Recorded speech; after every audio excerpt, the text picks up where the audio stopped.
Alléluia. Père, je bénis ton nom pour la parole.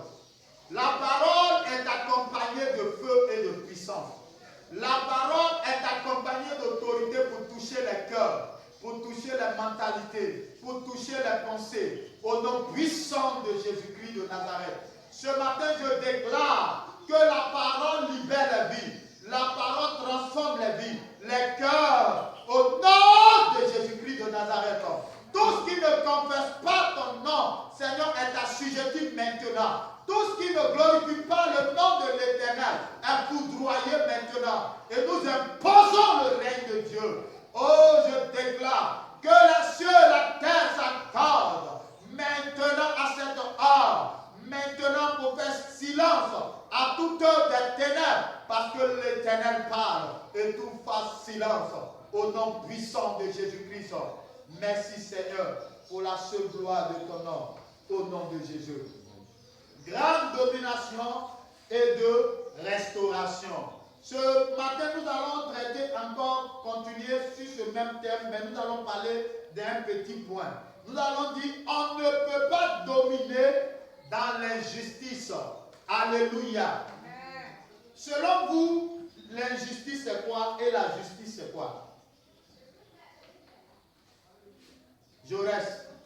C'est quoi l'injustice et c'est quoi la justice? Ça, comment tu peux trouver? Oui, parle. Selon moi, l'injustice, c'est de faire tout ce qui n'est pas bon devant Dieu.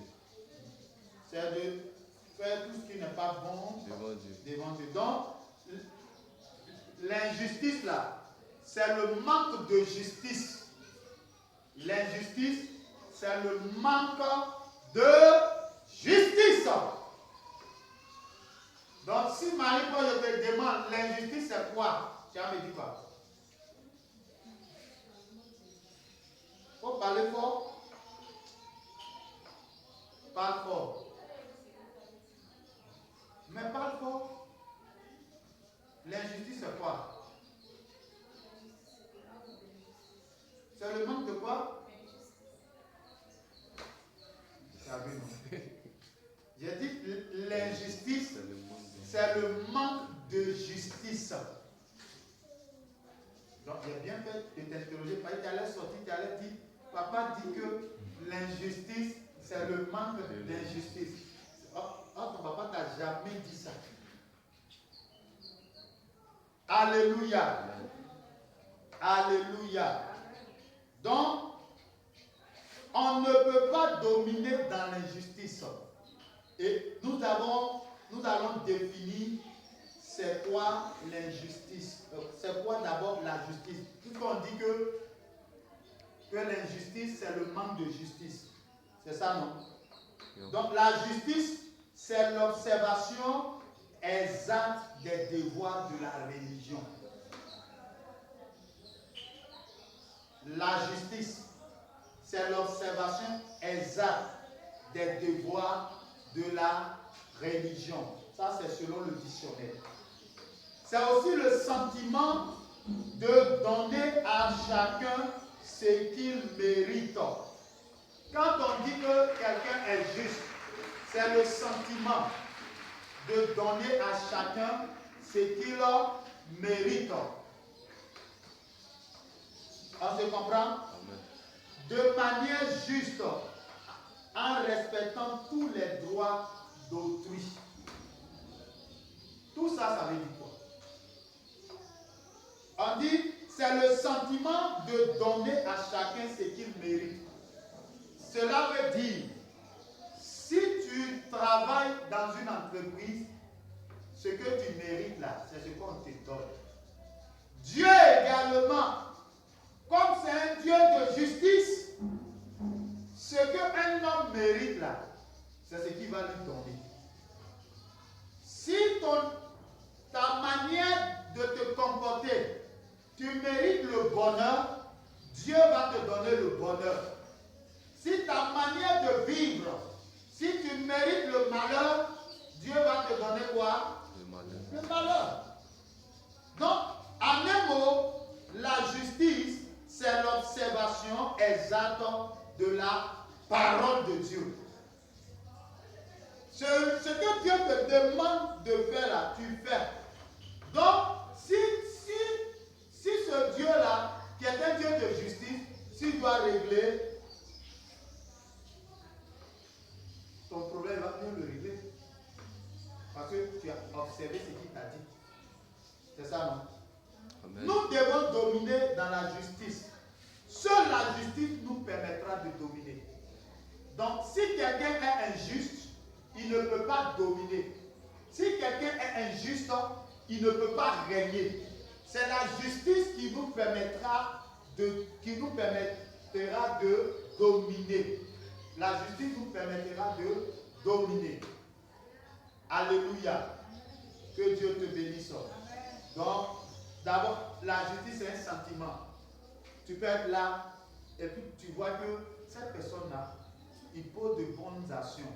Donc, dans la justice, tu dis, je vais lui faire du bien parce qu'il pose de bonnes actions. Les parents là, quand vous êtes à la maison et puis votre enfant pose de bonnes actions, qu'est-ce qui vous vient à cœur? C'est de lui faire du bien. C'est pas ça? Donc Dieu aussi c'est la même chose. Que Dieu te bénisse. Amen. Donc, si une personne marche dans l'injustice, il va récolter les fruits de son injustice. Mais si une personne marche dans la justice aussi, cette personne-là va récolter quoi? Les actions de son injustice. Et même dans notre société, nous avons même établi une institution qu'on appelle la justice. Est-ce que tu es au courant? C'est pourquoi, quand les gens ont des problèmes, ils vont à la justice pour que l'affaire soit tranchée. Alléluia. Amen. Donc cette année est une année de domination. Mais tu ne peux pas dominer avec Dieu dans l'injustice. Non. C'est pourquoi cette année je t'exhorte à marcher dans la justice. Dans la justice, dans notre société a établi une institution qu'on appelle la justice. Et cette institution a le pouvoir qui permet de faire respecter les droits de chacun. Donc, la justice que nous-mêmes, nous les hommes, avons établie sur la terre, là, cette justice-là, nous avions mis des personnes à part. Ces personnes-là sont neutres. Ces personnes-là n'ont pas de parti pris. Et c'est pourquoi, lorsque il y a une situation, nous partons vers ces personnes-là pour que ces personnes-là puissent faire respecter le droit d'une autre personne. C'est vrai qu'aujourd'hui, nos justices ne sont pas transparentes parce que plusieurs sont alliés, souvent même à des partis politiques. Alléluia. Sinon, en réalité, la justice que les hommes eux-mêmes ont établie devait être une justice transparente. Alléluia. Mais c'est notre Dieu, le Dieu que nous servions, également a établi sa justice. Et il demande à chacun de ses enfants de marcher dans la justice et de ne pas marcher dans l'injustice. Nous allons prendre l'histoire d'un roi qui a marché dans l'injustice, l'histoire d'une personne qui a marché dans l'injustice, qui a commis beaucoup d'atrocités à l'égard des personnes faibles. Mais Dieu, qui est un Dieu juste, a prononcé des sentences contre ce roi et contre sa famille. C'est pourquoi tu vas prendre ta Bible dans le livre de 1 roi, chapitre 21. 1 roi, chapitre 21. Vous êtes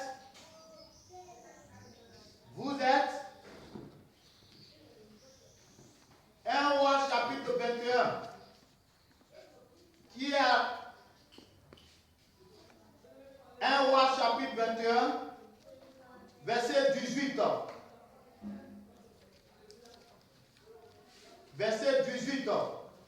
Qui a la page? Si tu as la page, tu lis.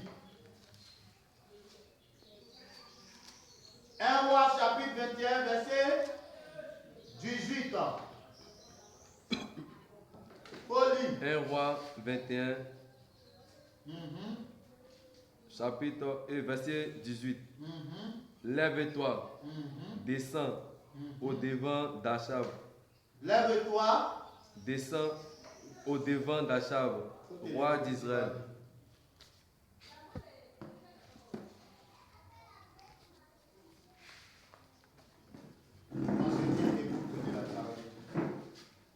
Lève-toi. Lève-toi. Descends au devant d'Achab.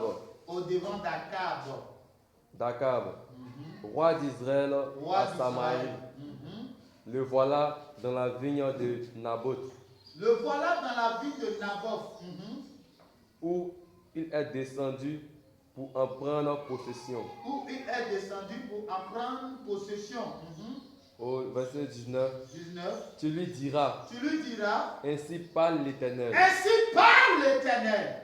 N'es-tu pas un assassin? N'es-tu pas un assassin? Et un voleur? Et un voleur? Et tu lui diras. Ainsi parle l'Éternel. Ainsi parle l'Éternel. Au lieu même où les chiens ont léché le sang de Naboth. Où les chiens ont léché le sang de Naboth. Les chiens lécheront aussi ton propre sang. Les chiens lécheront aussi ton propre sang. Au 20, Achab dit à Élie. M'as-tu trouvé mon ennemi? Et il répondit. Je t'ai trouvé parce que tu t'es vendu pour faire ce qui est mal aux yeux de l'Éternel. Parce que tu t'es vendu pour faire ce qui est mal aux yeux de l'Éternel. Amen. Donc l'injustice, c'est lorsque quelqu'un pose des mauvaises actions. Quand quelqu'un pose des mauvaises actions, cette personne-là même se vend elle-même au mal.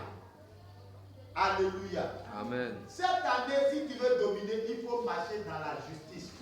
Ce qui veut dire, ce qui est à ton frère, qui n'est pas à toi, tu ne dois pas prendre cela.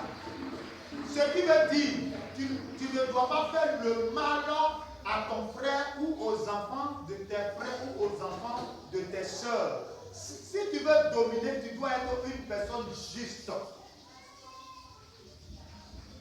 Alléluia.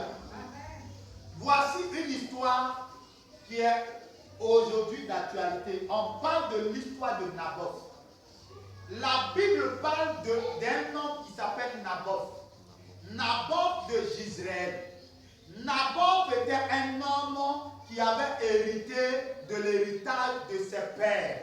Et l'héritage de ses pères qu'il avait hérité, c'était un champ de vigne. On se comprend? Oui. Un champ de vigne. Ça veut dire que c'est un champ où on produit le raisin, où ils ont planté le raisin. Donc le raisin là, ça donne la vigne. On se comprend? On se comprend? Et la Bible dit que son champ là, c'était à côté du roi. Et le roi Akab va aller voir Naboth pour lui dire: Naboth, s'il te plaît, il faut me donner ton champ. Si tu veux, je vais te donner un autre champ ailleurs, qui est peut-être plus important même que ce champ. Alléluia. Or, Naboth a reçu ce champ-là, non pas de n'importe qui, mais il a reçu ce champ-là de ses ancêtres. Il dit que le roi, si c'était moi j'avais produit le champ-là, j'aurais dû te donner le champ. Mais ce champ-là, c'est l'héritage de mes pères. Donc je ne peux pas te donner l'héritage de mes pères. Et dans la discussion, la Bible dit que le roi avait convoité la vigne de Naboth. Donc il dit à Naboth: donne-moi ton champ là, je vais prendre pour faire un jardin potager. Est-ce que c'est là seulement que tu peux faire jardin potager? Naboth aussi dit: c'est vrai, tu es le roi, mais ça là, je pouvais te donner. Mais c'est le champ de mes ancêtres. J'ai reçu ça en héritage. Donc mes ancêtres ont souffert, ils sont morts. Je ne vais pas te donner le champ. On se comprend? Amen. décision, le roi Akab va retourner chez lui à la maison, visage tout triste. Et lorsqu'il retourna chez lui, la Bible dit que Akab était marié à une femme sidonienne qui s'appelait Jézabel. Jézabel était une femme qui pratiquait l'idolâtrie. Elle pratiquait l'idolâtrie. Et la Bible dit que Jézabel va venir demander à son mari parce qu'Akab a refusé de manger. Donc Akab va dire, Jézabel va dire à Akab, qu'est-ce qui se passe, mon mari? Certaines femmes souvent soutiennent leur mari dans le mal. Et c'est un danger pour leur famille. Certains hommes soutiennent leurs femmes souvent dans le mal. Et c'est un danger pour leur famille. Parce que tu ne peux pas soutenir une personne dans le mal. Et la Bible dit, c'est elle-même, Jézabel, qui va prendre la décision pour dire, entre toi et puis Naboth là, on va voir entre vous deux qui est roi. Ce n'est pas parce que tu es le roi que ce qui ne t'appartient pas, tu vas venir prendre de force. Est-ce que c'est à toi? Ce n'est pas à toi. Et la Bible dit que voici ce qui va se passer. La Bible dit que Jézabel va écrire des lettres pour envoyer dans la tribu de Naboth de Jezreel pour dire Naboth a insulté Dieu et a insulté le roi. Et elle a mis le sceau du roi sur le cachet du roi sur les différentes lettres. Et elle va dire mettez Naboth hors de la ville et puis lapidez-le à mort. Et c'est ce que les gens ont fait. Et ce n'est pas lui seul qu'ils ont tué. Ils ont tué lui et tous ses enfants. Et la Bible dit, pendant qu'Akab posait cette action-là, Dieu était assis dans le ciel. Dieu s'est levé. Dieu a dit que l'action était injuste. L'action était horrible. Et Dieu va se lever.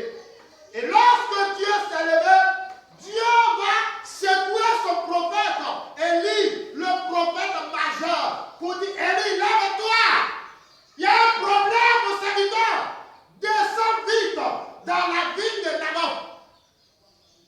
Et quand elle avait tué Naboth, elle vient voir son mari pour dire, mon roi, va prendre la ville de Naboth, parce que Naboth n'est plus. On peut faire ça? On peut faire ça? Est-ce que tu peux acclamer Jésus?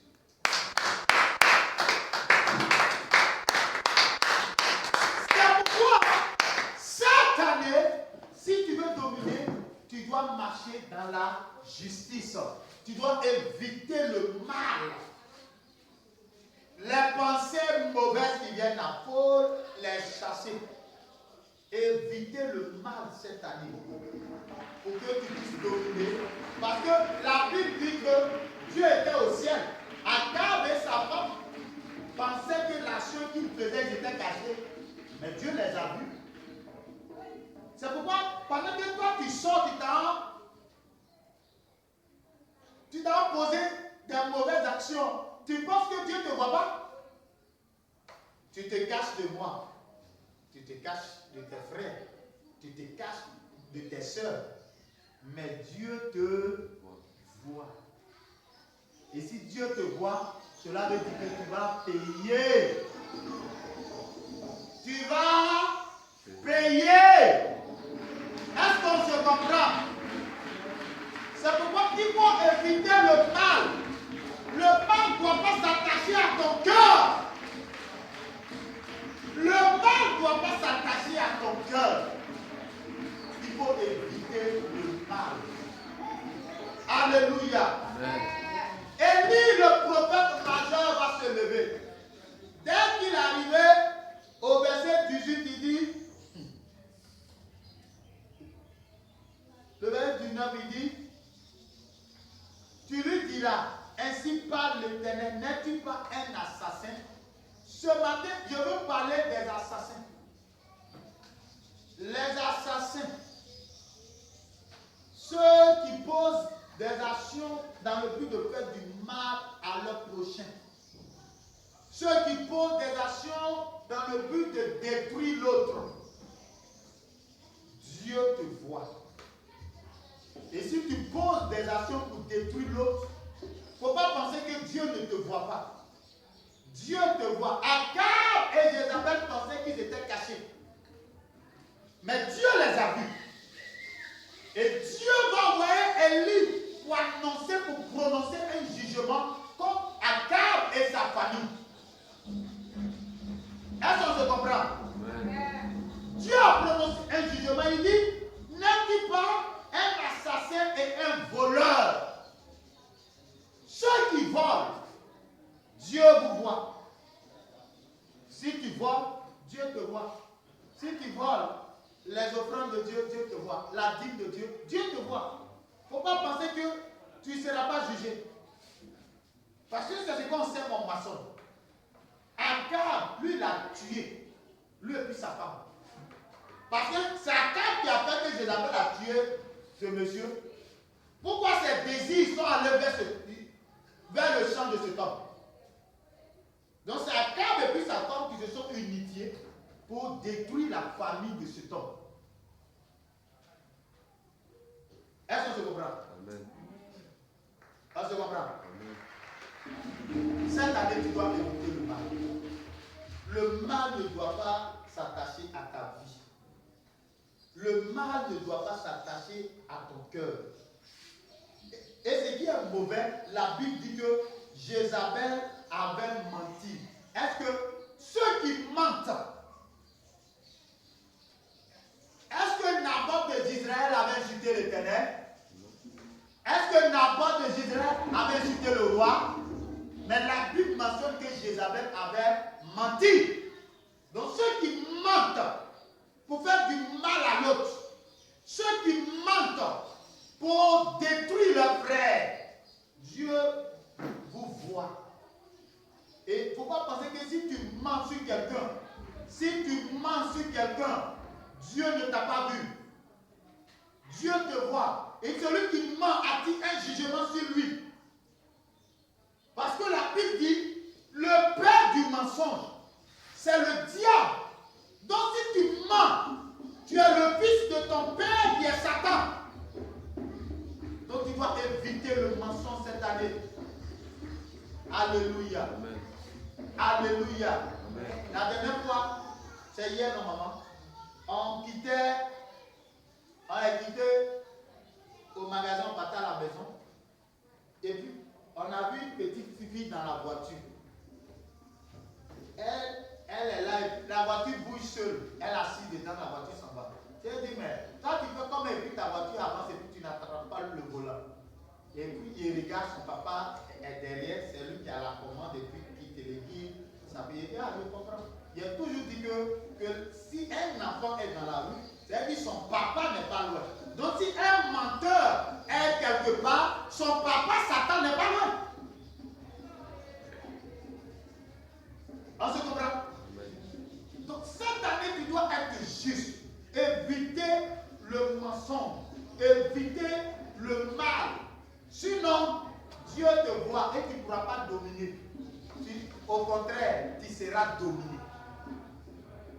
Donc si tu veux dominer, tu dois éviter le mensonge. Si tu veux dominer, tu dois éviter le péché. Évite le péché. Évite de soutenir ceux qui font le mal. Évite d'encourager quelqu'un qui veut faire le mal. Évitez ça. Mais marchez dans la justice de Dieu cette année. Parce que notre Dieu est un Dieu juste. Vous voyez, tellement Dieu est juste, Dieu avertit son prophète. Pour dire, Élie, lève-toi, descends dans la ville de Naboth, va apporter un jugement sur cette famille. Parce que l'action que je viens de voir, c'est horrible. Alléluia. Amen. Et la Bible dit que Élie va descendre. Élie va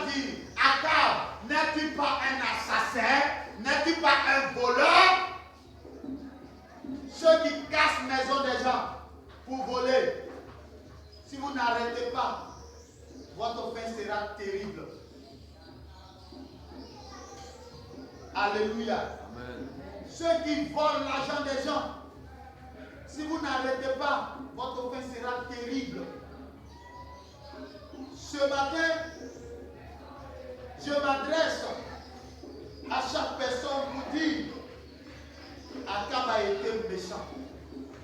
Jézabel a été méchante avec cet homme. Qu'est-ce que cet homme leur a fait? Cet homme ne leur a rien fait. Cet homme n'a pas été coupable quelque part. Cet homme a marché dans la justice.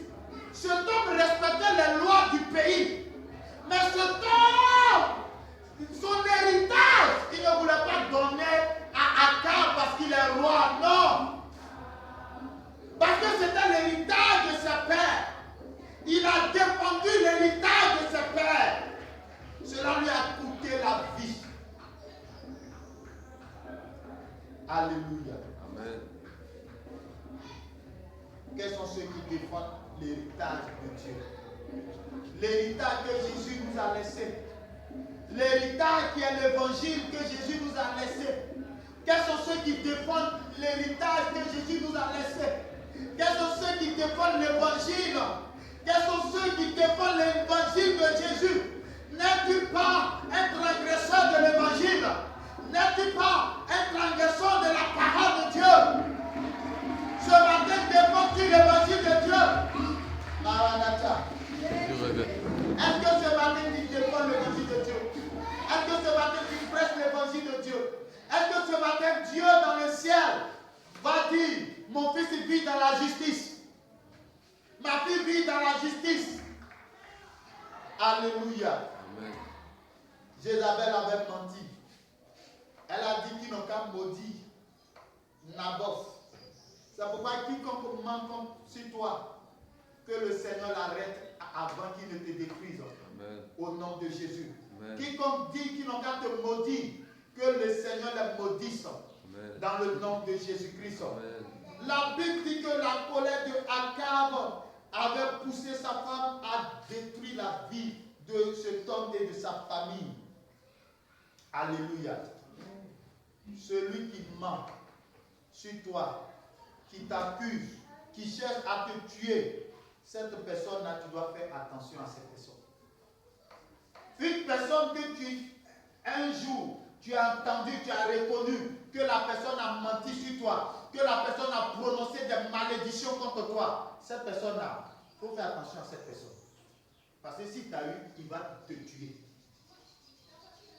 Parce que Jézabel a menti sur cette femme, sur Naboth, sur cet homme. Et cet homme a été assassiné cadeau comme ça. Que Dieu nous aide. Que Dieu nous aide. Amen. Ce qu'un menteur fait est injuste. Ce qu'un menteur fait là, c'est injuste. Quand tu mens, ceux qui mentent à leurs femmes, ceux qui mentent à leurs parents, ceux qui mentent à leurs épouses, ceux qui mentent à leurs maris, ceux qui mentent à leurs parents, c'est injuste. Le mensonge est injuste, c'est pas bon. Que le Seigneur t'aide. Amen. Que le Seigneur t'aide. Amen. La scène était horrible. Cette scène, imagine quelqu'un qui est innocent, on l'attrape, lui et ses enfants, on les frappe et on les lapide à mort. C'est injuste. C'est une scène horrible. C'est pas bon. Bon, pendant que quelqu'un est en train de mentir, quand tu mens, tu comptes sur quoi? Toi, tu dis que tu mens pour t'en sortir, mais ton mensonge peut tuer quelqu'un. C'est pas vrai. Ton mensonge peut tuer quelqu'un. Hey, tu sais là. Même notre père Abraham, son mensonge qu'il a fait là, ça pouvait détruire la vie de sa femme. Tu comprends? Il a menti que sa femme était sa soeur. Il y a un roi qui a pris sa femme. Donc, imagine qu'il partait avec sa femme. Qu'est-ce qui allait se passer? Donc, si Dieu n'était pas descendu pour dire cet homme que tu as pris sa femme est roi, est prophète, qu'il faut lui redonner sa femme. Donc, cet homme que tu as pris sa femme est prophète. faut redonner sa femme. Sinon, je vais te tuer. Regarde le mensonge, c'est que ça allait créer d'abord, ça allait d'abord détruire la vie du roi et de sa famille. Et ça allait détruire aussi la vie de la femme d'Abraham.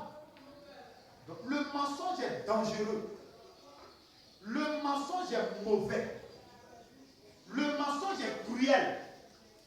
Le mensonge tue. Celui qui ment, tôt ou tard, Dieu va régler son compte. C'est pourquoi tu dois te repentir. Si tu es un menteur corique,